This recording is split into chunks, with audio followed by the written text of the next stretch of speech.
وہ کروٹیں بدل بدل کر تھک گئی تھی مگر اسے نیند نہیں آ رہی تھی۔ کوئی کمی محسوس ہو رہی تھی یا شاید کوئی طلب جسے وہ سمجھنے سے قاصر تھی۔ حیات بچے کیا ہوا، نیند نہیں آ رہی؟ دادی کو شاید اس کی بے چینی نظر آ گئی تھی۔ پتہ نہیں دادی ساری دعائیں بھی پڑھ چکی ہوں، پھر بھی سو نہیں پا رہی ہوں۔ اس کی اداسی اس کے لہجے سے آیا تھی۔ شام تک سب سے بہت گلی ملی رہی تھی۔ منحل سے بھی کافی دیر تک باتیں ہوئی تھی۔ کوئی کسی کمی کا احساس نہیں تھا، مگر بستر پر آتے ہی وہ بے چین ہو گئی تھی۔ اس کا دل کوئی طلب کر رہا تھا، مگر کیا؟ اپنے گھر میں آ جاتی تھی، نیند کب اور کیسے سوتی تھی وہاں؟ دادی کے پوچھنے پر چھن سے اسے نوفل احمد خان کا مضبوط حصار یاد آیا تھا۔ کیسے بچوں کی طرح لے کر سوتا تھا اسے، اور پھر اپنے چھوٹے چھوٹے سوالوں سے جن کا مطلب تک اسے نہیں پتہ ہوتا تھا کیسے ضد کرتا تھا، اور پھر اس کے الٹے سوالوں پر کیسے اس پر چھا جاتا تھا کہ اسے چھپنے کو اس کے سینے کے علاوہ جگہ ہی نہ ملتی تھی۔ جی دادی وہاں تو آرام سے آ جاتی تھی، اور کبھی ایسا نہیں ہوا۔ آج پتہ نہیں کیوں، اور اس کی یہ اداسی تجربہ کار دادی کی سمجھ میں بہت جلدی آ گئی تھی، جس میں ان کی یہ معصوم اور جلی پوتی اپنے دل میں پنپنے والی ان نئے جذبوں میں الجھی ہوئی تھی۔ نوفل بچے کی یاد آ رہی۔ اب دادی اس کی پہلی والی دوست بن گئی تھی، اور سوال بھی اب ایسے ہی کرنے تھے انہوں نے۔ یاد کرو گی مجھے؟ بی بی 10 کے لیے جا رہا ہوں۔ کیسا رہوں گا یار تمہارے بغیر؟ لیکن تمہیں بھی نیند نہیں آئے گی میرے بغیر یار؟ فون تو دے دو، ایٹ لیسٹ بات تو کر لیا کرو۔ اور اس نے کہا تھا اللہ کے راستے میں دنیا کو لے کر نہیں جائے۔ ٹھیک ہے بیوی، یہ میرا جہاد ہے، مجھ سے تم سے اللہ کے اس راستے میں ایک جہاد کے لیے نکل رہا ہوں۔ اب تمہارا جہاد ہی کروا کر لوٹوں گا۔ اللہ آپ کو کامیاب کرے اور اسے قبول کرے۔ پھر کتنی ساری دعائیں اس پر پڑھ کر پھونکی تھی، جیسے اس کی ماما اور دادی اس کے پاپا پر پھونکتی تھی۔ یار بیوی، کبھی تو تم مجھے دادی والی فیلنگ دیتی ہو، کبھی بالکل بچوں والی۔ یار بیوی والی فیلنگ کب دو گے؟ کب یہ احساس دلاؤ گے کہ نوفل احمد خان شادی شدہ ہے؟ وہ اس کے اس ہاں چڑھ کر کہنے پر کس قدر ہنسی تھی اس کے سامنے پہلی بار، اور پھر اس کی ہنسی میں اپنی ہنسی کے رنگ ملانے لگا تھا۔ تو کیا وہ اس کی قربتیں بھی مس کر رہی تھی؟ کس سوچ میں گم ہو گئی؟ دادی کی آواز پر وہ چونکی تھی۔ ایسی ہی محبت ہوتی ہے بچے شوہر سے، ہر ایک محبت سے منفرد شوہر کے جانے کے بعد یوں ہی بے کلی ہوتی ہے۔ اور تیرا شوہر تو ہے بھی سر بھیڑا، اسے تو یاد نہ کرنے والا بھی یاد کرے گا، اور تو پھر اس کی محبوب بیوی ہے۔ ڈنگے کی چوٹ پر بتا کر گیا ہے، الگ سب کو تیرا خیال رکھنے کی تاکید کر کے گیا ہے۔ وہ ایسی تھی، اس کے ساتھ جب وقت ہوتا تو ہر بات ایسے ہی کھل کر کرتی تھی، اور دادی کی باتیں سن کر اپنے دل میں ایک ہلکا درد محسوس کر رہی تھی جو اسے ایک سرور بخش رہا تھا۔ پہلی بار وہ اپنے شوہر کو سوچ رہی تھی، ایک الگ ہی انداز میں، ایک الگ ہی طریقے سے۔ وہ کتنی دیر اسے سمجھاتی رہی تھی، اور شاید وہ سمجھ بھی رہی تھی۔ بلا تکلف وہ اقرار کر گئی تھی کہ وہ اپنے شوہر کا حصار مس کر رہی ہے، اور وہ اس کی عادی ہو چکی ہے۔ نوفل احمد خان کے اس کو 2 مہینوں تک اپنا تکیہ بنا کر سلانے کی عادت ڈال کر اچھا نہیں کیا تھا۔ جب تک وہ اس کے حصار میں سوتی تھی تو بکھلاہٹ شرمائی رہتی تھی، اور آج وہ حصار نہیں تھا تو وہ بے چین ہو رہی تھی۔ دادی سو چکی تھی مگر وہ اب تک نہیں سو پائی تھی۔ جب بالکل بے چین ہو گئی تو اٹھ کر نوفل احمد خان کی وہاں چھوڑی ہوئی شرٹ جو اس نے دھو کر اپنے ہی بیگ میں رکھی ہوئی تھی نکال لی تھی، اور بنا سوچے سمجھے پہن لی تھی۔ اور ایسا عمل اس نے زندگی میں پہلی بار کیا تھا، اور وہ حیران تھی کہ وہ یہ کیا کر رہی ہے۔ مگر اس کی شرٹ پہن کر اسے محسوس ہوا تھا جیسے وہ مکمل نوفل احمد خان کے حصار میں ہے۔ تو پھر ایسے وہ اسے محسوس کرتے ہوئے نیند کی وادیوں میں اتر گئی تھی۔ اے بچے ذرا صحیح سے کھاؤ یار، یاد نہیں کیا کہہ کر گیا تھا تیرا میاں اس کے آنے تک اور 2 کلو وزن بڑھ جانا چاہیے، علی اعلان کر کے گیا تھا تیرا خیال رکھنے کو۔ اگر کھانے پینے میں کوتاہی ہوئی تو وہ ناراض ہو جائے گا۔ اسے اس کی ہدایت یاد آئی تھی، جاتے وقت کس طرح وہ اپنی بے قراریاں اس میں انڈیل رہا تھا۔ بیوی ڈیلی روٹین میں کوئی چینجنگ نہیں ہونی چاہیے۔ نوفل احمد خان تمہارے پاس مجسم نہیں ہوگا، مگر اس کا تخیل ہر وقت تمہارے ساتھ ہونا چاہیے۔ میں اللہ کے راستے میں نکل رہا ہوں تو تمہیں اسی اللہ کے نام پر بطور امانت تمہارے پاس چھوڑ کر جا رہا ہوں، اور مجھے میری امانت میں کوئی بھی کمی نہیں چاہیے۔ اور پھر کتنی بار وہ اس کے ساتھ جی کر اللہ کی راہ میں نکل پڑا تھا۔ وہ کہہ کر گیا تھا کہ یہ اس کے لیے جہاد ہے جو اس سے بیوی کروا رہی ہے، اس کے اس جہاد میں اس سے زیادہ کی حقدار ہے۔ ایک مسکراہٹ اس کے لبوں پر آئی تھی، اور پھر باقی اس نے اور سب نے اس کا خیال ایسے ہی رکھا تھا جیسے نوفل احمد خان مجسم رکھتا تھا۔ 2 پاک محبتیں مل کر اسے پر نور کر رہی تھی۔ دادی یہ پیسے آپ سائدہ چچی کے گھر بھجوا دیں، یہ میرے 2 مہینے کے صدقے کے پیسے ہیں، انشاءاللہ ان کا 1 مہینے کا راشن آ جائے گا۔ ماشاءاللہ واقعی اللہ نے اس کی دعا سن لی۔ 2 دن پہلے ہی وہ بڑی پریشان تھی، میں خود جا کر دے آؤں گی، صدقے کا تو روز دینا چاہیے نا، تو تم ایک ہی دن میں کیسے نکال رہی ہو 2 مہینوں کا؟ منال جو آج کل دادی سلامی تعلیم حاصل کر رہی تھی، یہ بات بھی جاننے کی ہاں تھی۔ بتاؤ حیات، آج کا سبق تم پڑھا اسے؟ میں پیسے دے کر آتی ہوں، دادی کہہ کر چلی گئی تھی، ساتھ اپنی بہو کو بھی لے گئی۔ آج بھی ان کے گھر کی عورتیں پڑوس میں بھی اکیلی نہیں جاتی تھی۔ آپ ہی میں آپ کو پورا سبق بتاتی ہوں اس کا۔ اللہ زمین پر صبح شام کچھ آفتیں نازل کرتا ہے، اور آپ صلی اللہ علیہ وآلہ وسلم نے ان آفتوں سے بچنے کا علاج صدقہ بتایا ہے، اور یہ صدقہ اگر مصیبتیں اور آفتیں اترنے سے پہلے کر دیا جائے تو یہ بالکل ایسا ہے جیسے بارش کے ہونے سے پہلے گھر کی چھت ٹھیک کر لی جائے تو بارش کوئی نقصان نہیں پہنچاتی، یعنی یہ ہماری اور مصیبتوں کے درمیان دیوار بن جاتا ہے، اور بلائیں اس دیوار کو بالکل نہیں پھاند سکتی۔ میں تہجد کی نماز کے بعد صدقہ نکال دیتی ہوں، ایک ڈبہ بنایا ہوا، پھر اللہ جتنی توفیق دے اور وہ رقم میں دعا کر کے اللہ کے حکم سے جہاں وہ بھجوانا چاہتا ہے بھجوا دیتی ہوں۔ تمہیں اتنا سب اتنے عمدہ طریقے سے کیسے آتا ہے حیات؟ منال اس کے اتنے مناسب اور خوبصورت انداز میں سمجھانے پر ابھی تک حیرت میں تھی۔ نہیں، اب یہ طریقہ تو بالکل عمدہ نہیں ہے، یہ کہتے ہیں کہ ایسا لگتا ہے جیسے ایک ٹرینڈ بچہ جس کو یہ سب بولنے کی ٹریننگ دی گئی ہے، جو بنا رک کے ایک ایک پوائنٹ سمجھاتا چلا جاتا ہے مگر اپنا بچکانا پن نہیں چھپا پاتا۔ تم بالکل ویسے ہی بولتی ہو، پھر کہتے ہیں بیوی بنا سگنل کے دل کی گہرائی میں اترتی ہے تمہاری بات۔ اس کی بات سن کر منال بے ساختہ ہنسنے لگی تو حیات کو محسوس ہی نہیں ہوا تھا کہ وہ ہر بات میں نوفل احمد خان کا حوالہ دے رہی تھی۔ تمہاری فجر مس ہوتی ہے، میری کبھی کبھار مس ہو جاتی ہے، الحمدللہ فرض نمازوں میں اللہ کا بڑا احسان، مگر کبھی کبھی اشراق اور تہجد میں کوتاہی ہو جاتی ہے، مگر میں روزانہ عشاء کی سنت کے بعد والی نفل میں تہجد کی نیت کر لیتی ہوں، اور فجر کی نماز کے بعد سورۃ الضحیٰ پورے جواری کی صدقے کی نیت سے پڑھ لیتی ہوں، اور آپ کو پتہ ہے اس کے پڑھنے کا ثواب کیا ہے؟ پرجوش انداز میں منال نے سوالیہ نظر سے اس کی طرف دیکھا۔ جتنے بھی پہاڑ ہیں ان سب کے برابر سونا چاندی صدقہ کرنے کا ثواب، انہوں نے سب سے پہلے یہی صورت یاد کی۔ جب بھی وہ یہ باتیں کرتی تھی اس کا چہرہ روشن رہتا تھا، جیسے کوئی غیبی ٹارچ اس کے چہرے پر پڑ رہی ہو، اور یہ اس کے لیے اس لیے ہوتا تھا کیونکہ اس کا عمل ریا سے پاک و خالص اس کے رب کے لیے ہوتا تھا۔ اور آج ہم چاہے رات رات بھر نفلیں پڑھے، روزے رکھے، قرآن پڑھے، تو بھی ہمارے چہروں پر پھٹکار برسی ہے، کیونکہ ہمارا یہ سارا عمل ہماری غفلت میں ہوتا ہے۔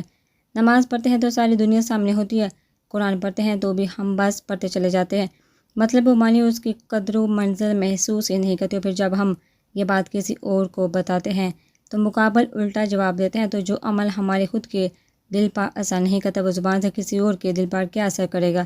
حالانکہ تمہارا رب تم سے عبادت کی کثرت کا سوال نہیں کرتا، بلکہ تمہارے خلوص کو دیکھتا ہے، یہی اس کی چاہت ہے۔ بے ریا عمل چاہے تھوڑا ہی کیوں نہ ہو، بہت کچھ ہے حیات تمہارے پاس، اتنی اچھی مشق ماشاءاللہ، یہ سب تو آپ ہی دادی ماما پاپا اور میرے اساتذہ کا احسان ہے۔ آپ کو پتہ ہے ایک ایک عمل کی مشق دادی اور پاپا مجھ سے اور احمد بھائی سے 2 مہینے تک کرواتے تھے، جب تک ہمیں مہارت نہیں ہو جاتی تھی، روزانہ کی مشق کے بعد ہی کھانا ملتا تھا۔ اور منال کے دل نے شدت سے حیات جیسی ہونے کی دعا کی تھی، جس کے صرف جانے سے ہی نوفل احمد خان ہدایت کی راہ پا گیا تھا، اور اب تو رومال کھول دو برہودار۔ انہیں جماعت میں آئے 6واں دن تھا، مگر نوفل احمد خان پہلے دن کی طرح ہی سب کے سامنے چہرے پر رومال باندھ کرتا تھا۔ سسر جی، سارے لوگ آپ کے گھر کتنا ٹی وی اور فلمی دنیا سے نابلد نہیں ہیں۔ نوفل احمد خان ہندوستان کا جانا مانا نام ہے، لوگ اس کے چہرے کو دیکھنے کی تمنا رکھتے ہیں، اور یہ سب اس کے چہرے سے واقف ہیں۔ میری بیوی نے مجھے نیک کام کے لیے بھیجا، اور میں اپنا چہرہ ظاہر کر کے ان لوگوں کا دھیان اپنی طرف کروا کر اس نیکی کی نورانیت کام نہیں کرنا چاہتا، اپنے نفس پر پیر رکھ آیا ہوں۔ میرے لیے جہاد ہے، اور میری بیوی کی تمنا ہے کہ اسے جہاد کا ثواب ملے۔ یہ لوگ میرے بارے میں کیا باتیں کریں گے مجھے فرق نہیں پڑتا، بس مجھے اپنی اور اپنی بیوی کے لیے یہ جہاد کرنا ہے۔ یقیناً مطلب آپ سمجھ گئے ہوں گے، کوئی بات سب کے سامنے اس طرح اپنی بیوی سے متعلق اتنی کانفیڈنس سے نوفل احمد خان ہی کر سکتا تھا۔ اور فرحان صدیقی نے اسے اس طرح دیکھا تھا جیسے پہلی بار دیکھ رہے ہوں، وہ سمجھ گئے تھے۔ باہر نکلتے وقت وہ اپنا چہرہ کیوں چھپا کر رکھتا تھا؟ تاکہ لوگ اس کو پہچان کر اس کے گرد جمع نہ ہوں۔ اس کے بارے میں باتیں نہ کر، یہ بات پہلے کی تھی، اب وہ اس لیے چھپاتا تھا تاکہ لوگ اس کی وجہ سے گناہ گار نہ ہو۔ اور جماعت میں آنے کے بعد اس کی بیوی سے اس سے اور عشق ہو چلا تھا جب اس نے جماعت کے بے بہا فائدے محض 6 دنوں میں دیکھ لیے تھے۔ صحیح کہا تھا اس نے، اللہ والوں کی قربت اللہ کی قربت کا ذریعہ بنتی ہے۔ کتنے مسائل، کتنے قصے، آپ صلی اللہ علیہ وآلہ وسلم کے زیادہ عمل کی تاکید کرنے والے عملوں کی تفسیر، کیا کچھ نہیں جان پایا تھا وہ۔ ان 6 دنوں میں اس نے ایک بار بھی حیا سے بات نہیں کی تھی، اس کا فون بھی اسی کے پاس تھا۔ اس کا کہنا تھا اللہ کے راستے میں خالص اللہ کے لیے جائیں، اگر دنیا کی محبت کو ساتھ لے کر جائیں گے تو اللہ کی محبت میں پیچھے رہ جائیں گے۔ اور یقیناً اگر وہ فون پر اس سے بات کرتا تو اتنا نہیں سیکھ پاتا جتنا سیکھ رہا تھا۔ کیا بات ہے حیات، بڑا بلش کر رہی ہو۔ منال کی آواز پر وہ چونکے تھے۔ نہیں آپی ایسی بات نہیں، لہجہ کمزور سا تھا۔ جاؤ جاؤ مت بتاؤ، ویسے یہ ڈریس نہیں یہ والا پہنو۔ اس کے ہاتھ سے بلو کلر کا سمپل فراق لے کر پنک کلر کا زیادہ گھیرے والا اے لائن فراق تھمایا تھا، جس کی آستینے اور گلے سے پیٹ کے نیچے تک موتی اور سٹون ورک تھا۔ یہ زیادہ ہیوی ہے آپی، الجھن ہوتی ہے مجھے ایسے کپڑوں سے۔ حد ہے، کم سے کم نوفل بھائی کے آنے کی خوشی میں ہی پہن لو، جس کے تخیل کے ساتھ دن رات ایک سرور میں بسر ہو رہے تھے۔ وہ آج مجسم آنے والا تھا اور وہ اس کے آنے کی خوشی میں اس کی پسند کا کھانا بنا رہی تھی، اور اب وہ اس کے لیے تیار ہونا چاہتے تھے تاکہ وہ اسے دیکھا خوش ہو جائے۔ کل ہی تو دادی نے بتایا تھا اس کے شوہر کے لیے سجنا سنورنا تو سنت نبوی ہے۔ ویسے حیات کیا ابھی بھی وہ تمہیں گود میں اٹھا کر لے جاتے ہیں؟ ویسے تو اب تم ان کی ٹیچر بھی ہو، کچھ تو لحاظ کرتے ہوں گے۔ کرتے ہیں آپی، ایسا لحاظ کرتے ہیں کہ شاید ہی کسی نے کیا ہو اپنی ٹیچر کا۔ اس کے ساتھ ہی آنکھوں میں اس کے ساتھ کے منظر آ سمائے تھے۔ اچھا ایسا کیا، کیسا لحاظ کرتے ہیں؟ منال کے لہجے میں تجسس تھا۔ بڑی عزت سے گود میں بٹھاتے ہیں، پھر اچھا خاصا پریشان کرتے ہیں، پھر پڑھتے ہیں۔ وہ پڑھنے کے بعد وہ کسی اور ہی دن میں تھی جو اپنے راز آیا کر رہی تھی۔ ہاں ہاں ہاں، منال کی ہنسی پر اس کو بڑے لگے تھے۔ وہ فلابی کیسے کیسے سوال کرتی ہیں آپ؟ اس کے منہ پھلانے پر ایک بار پھر منال کی ہنسی چھوٹ گئی تھی۔ کچھ دیر بعد دونوں بہنیں ایک ساتھ ہنس رہی تھی۔ کتنی پرسکون اور خوش لگ رہی ہے نا اماں اپنی حیات۔ دادی اپنی بہو اور بیٹی کے ساتھ بیٹھی اپنی دونوں پوتیوں کو نہار رہی تھی۔ جب فائزہ بیگم کے بولنے پر حیات کو غور سے دیکھا تو اس کے چہرے پر ایک روشنی سی پھوٹ رہی تھی۔ آج اس کا مہر مار رہا تھا، اس کی آمد کی خوشی اس کے چہرے سے آیا تھی۔ ہمارا داماد واقعی سر پھرا ہے اماں، کیسا سب کے سامنے اسے بیوی بیوی کرتا پھرتا رہتا ہے۔ مجال ہے جو کسی کا لحاظ کر لو۔ جانے سے پہلے دیکھا تھا کیسے اپنے ہاتھوں سے کھلا کر گیا تھا کھانا، مگر ہے اچھا فائزہ بیگم کے دل میں ایک پہاڑ سا ڈر آیا تھا۔ جاتے ہوئے ایک بار پھر وہ ان سے گن پوائنٹ والی بات پر معافی مانگ کر گیا تھا۔ اللہ سب کی بیٹیوں کے نصیب اچھے کرے، وہ ہمارے بچوں کے اس رشتے اور ان کی محبت کو ہر بری نظر سے بچائے اور برکت دے، ان کے رشتے میں بھی اور محبت میں بھی۔ ان کی دعا پر دونوں نے زیر لب آمین کہا تھا، اور دور کھڑی قسمت نے ان کی دعا کو پورا کرنے کے لیے ایک اور امتحان ان کے لیے رکھ دیا تھا۔ ہر پڑھائی کے بعد امتحان بھی تو ضرور دیا جاتا ہے۔ اب یہ پڑھنے والے پر ہوتا ہے کہ وہ کس طرح پڑھ کر کیسا رزلٹ لائے گا، اور اللہ نے ان پڑھنے والوں کا ایک اور پرچہ لکھ دیا تھا۔ اب دیکھنا یہ تھا کہ کون اس کے فیصلے پر راضی ہوتا ہے اور کون باغی۔ کیا ہو رہا ہے یہاں؟ نوفل احمد خان کی آواز پر بھاگتا ہوا وہ لڑکا ایک پل کو رکا تھا۔ کچھ شر پسندوں نے اس علاقے پر حملہ کیا ہے، ان کا کہنا ہے یہ جو خالی زمین پڑی ہے مسجد کی وہاں مندر بنانا ہے۔ یہ چھوٹا سا گاؤں ہے، کوئی مسجد نہیں جہاں اس زمین میں ٹینٹ باندھ کر نماز پڑھتے ہیں۔ ابھی بھی نماز پڑھ رہے تھے کہ وہ لوگ آگے، اس لیے سب بھاگ رہے ہیں۔ پولیس والے بھی ان کا ساتھ دے رہے ہیں۔ وہ لڑکا کہتا ہوا بھاگ گیا تھا، مگر وہ ہل نہیں پایا تھا۔ اس نے اب تک شر پسندوں کے بارے میں صرف سنا تھا، آج وہ اس صورتحال میں گڑا کھڑا تھا۔ اچانک 4-5 لوگوں کا گزر ہوا تھا جو بھاگتے ہوئے ان کے قریب سے گزر رہے تھے۔ جب ان میں سے اچانک کوئی رکا تھا، وہ حیرت سے اس کے قریب آیا تھا۔ تم یہاں؟ اور انکل آپ بھی؟ رکنے والے نے اپنے چہرے سے رومال ہٹایا تھا اور اب حیرت سے انہیں دیکھا سوال کیا تھا۔ جماعت میں آئے تھے، اب واپس جا رہے تھے تو جہاں کی صورتحال دیکھ کر رکے تھے، اور تم پولیس والے لوگ ان شر پسندوں کے ساتھ ہو؟ ہم نہیں، ان کے ساتھ دوسرے علاقے کے لوگ ہیں۔ جو یہ چھوٹی سی مسلم بستی ہے، کمینوں سے سکون دیکھا نہیں جا رہا انہیں غریبوں کا۔ اور تم لوگ جلدی نکلو، دیکھ نہیں رہے سڑک خالی ہو گئی ہے، کوئی اپنی گاڑی نہیں روک رہا ہے۔ ابھی وہ بات کر ہی رہا تھا کہ کچھ شر پسندوں نے ان کی طرف بھاگتے ہوئے آئے تھے۔ نوفل جلدی کرو، جاؤ۔ اس نے نوفل کو دھکا دیا تھا مگر وہ ہلا تک نہیں تھا۔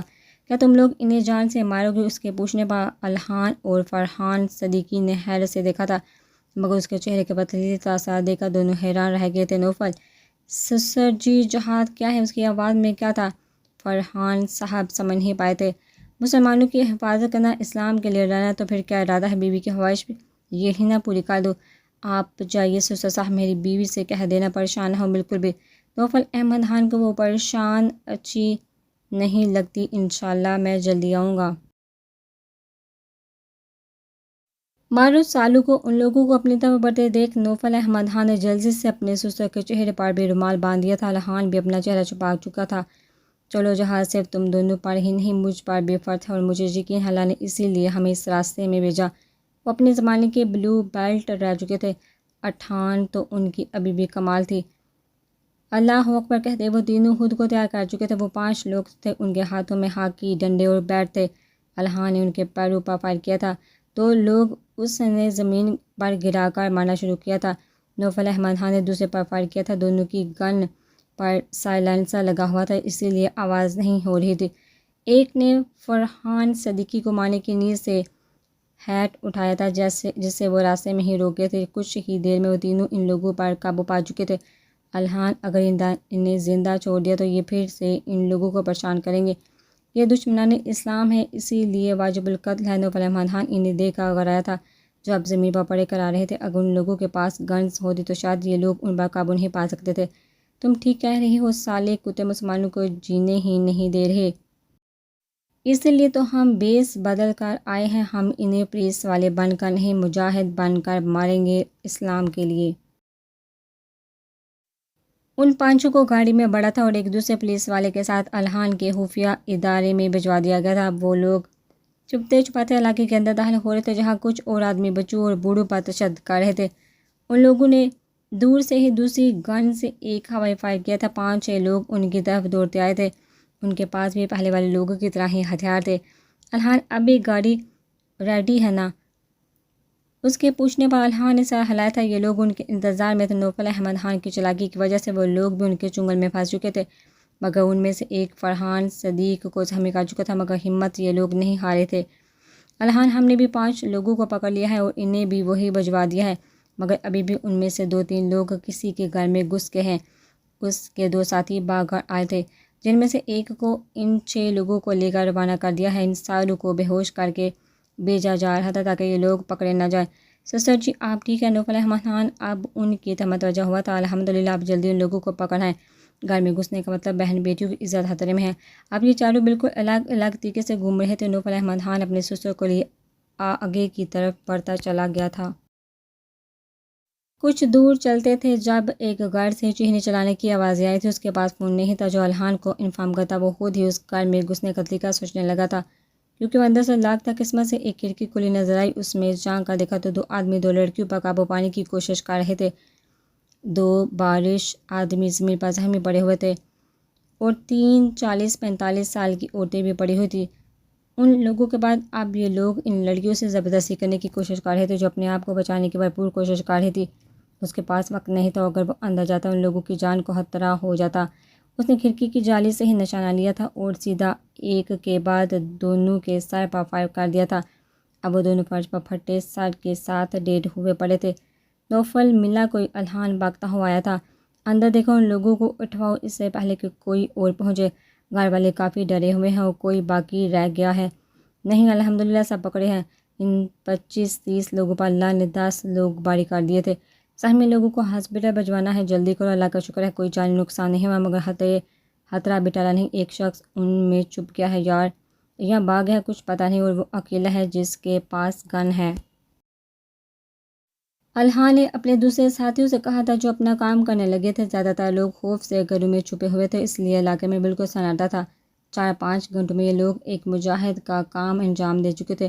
یقیناً جی، ایک جہاد الحان، تمہیں یہاں کچھ خفیہ ادارے بنانے چاہیے۔ ہو سکتا ہے ان لوگوں کے غائب ہونے پر شاید کوئی اور سر پھر آ جائے، تو یہاں پر ایسے اپنے خفیہ لوگ چاہو تو کچھ لوگوں کو ود فیملی رہائش کروا دو۔ نوفل احمد کی بات اس کے دل کو لگی تھی، واقعی اس نے دور کا سوچا تھا اور یہاں مسجد کی تعمیر کا کام بھی کروانا ہے۔ وہ تینوں اپنا کام ختم کر کے اب گھر کے لیے روانہ ہو رہے تھے۔ رات کے 8 بج چکے تھے۔ انہیں یہاں کے باغ دوڑ میں گھر والوں کی پریشانی کی بھی فکر تھی، اور اسے بس اپنی بیوی کی، کیونکہ وہ کمزور ابھی بھی تھی، دل سے بھی دماغ سے بھی۔ وہ اپنے 10 دن کی جدائی میں اپنی بیوی کے چہرے پر اپنی محبت کے رنگ دیکھنا چاہتا تھا۔ اب وہ ایک پل جہاں نہیں رکنا چاہتا تھا، بس جلد از جلد اپنی بیوی کو بتانا چاہتا تھا کہ وہ جہاد کر کے آیا ہے۔ اسے دیکھنے اور چھونے کی خواہش زور پکڑتی جا رہی تھی، جتنا وہ تھک چکا تھا۔ سر تھک کر اپنی بیوی سے شیئر کرنا چاہتا تھا، مگر کون جانے ابھی اسے اور کتنا تھکنا تھا۔ مگر ضروری نہیں ہر بار وہی ہو جو ہم چاہتے ہیں۔ محبت کا دعویٰ کرنے والوں کی آزمائش ہے، وہ چاہے دنیا سے ہو یا دین سے۔ یا اللہ تو اسے بہتر حفاظت کرنے والا کوئی نہیں۔ لوگ جو تیری راہ میں نکلے تھے سب واپس آ گئے ہیں، مگر پاپا اور یہ نہیں آئے۔ 9 بج گئے ہیں، شام میں 4 بجے آنے والے تھے۔ یا اللہ جہاد بھی ہوں تو ان کی حفاظت کرنا تجھے پتہ ہے نا مجھے کتنی تکلیف ہو رہی ہے، میرے اندر گھٹن بڑھ رہی ہے، اس دن سے بھی زیادہ جس دن میں نے مرد کا ایک بھیانک روپ دیکھا تھا۔ ایسا لگ رہا تھا جیسے میرا دل رکنے والا ہے۔ اللہ پلیز مدد کرنا، جو بھی پریشانی ہو، کوئی مصیبت ہو، تیرے سوا کوئی حفاظت کرنے والا نہیں۔ میں ان دونوں کی اور ان کے صدقے جو لوگ اس مصیبت میں پھنسے ہوئے سب کی جان کا، صحت کا، ایمان کا صدقہ کاہی اس صدقے کو قبول فرما لے۔ 1000 روپے صدقے کے ڈبے میں ڈالتے ہوئے وہ اللہ سے فریاد کرنا تھی۔ آنسو بہہ رہے تھے۔ اب وہ مصلی پر بیٹھی تھی، ہر پریشانی میں وہ اپنے رب کا دامن تھام لیتی تھی۔ اللہ بے اطاعت، دل میں درد اٹھا تھا اس کے، جیسے کچھ کھو گیا ہو۔ اس نے شدت گریہ سے آنکھیں بند کی تھی جب ایک شبیہہ اس کے آنکھوں میں ٹھہر گئی تھی۔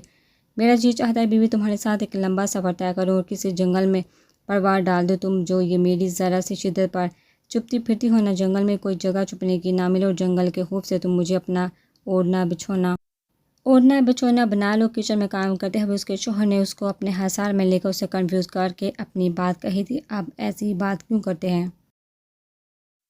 اس نے نکلنے کی کوشش کی تھی، جس کی وجہ سے وہ حصار اور مضبوط کر دیتا تھا تاکہ میں اگر کہیں چلا جاؤں تو تم میری ان شدتوں کو یاد کر کے میری محبت میں مبتلا ہو جاؤ۔ اللہ پلیز ان کو بھیج دینا۔ تجھے پتہ ہے نا میرا دل پریشان ہے، اس کا مطلب تو مجھے پھر کسی غم کے لیے تیار کر رہا ہے۔ وہ اللہ سے ایسے بات کرتی تھی جیسے وہ مجسم اس کے سامنے بیٹھا ہو۔ پھر اٹھ کر واپس اس کی شرٹ پہن کر مصلی پر آ بیٹھی تھی۔ اس کے دل کا درد بڑھتا جا رہا تھا، اور اس کے رب کے سوا کون جانتا تھا یہ درد کیوں بڑھتا جا رہا تھا۔ اس کے رب کو تو معلوم تھا کہ دور کہیں اس کی نئی محبت زندگی اور موت کی جنگ لڑ رہی ہے۔